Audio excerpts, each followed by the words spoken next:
மாயார் பிரம்மசக்தி அம்மை உதயமானானே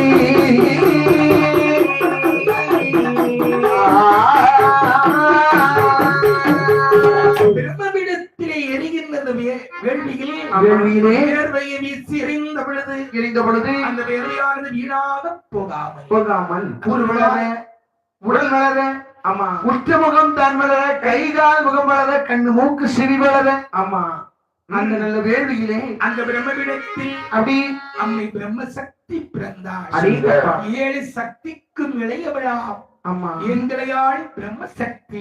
நெற்றி சுட்டியும் திருவெண்பரையுடனும் நீண்ட கொண்டை கருமேகம் போலவே பிறந்தாள் பிரம்ம சக்தியானவள் அபி பிறந்தாள் பிரம்ம சக்தியனம்மை பிறந்தாள் பிரம்ம சக்தியனம்மை பெண்படி மாறே புறவை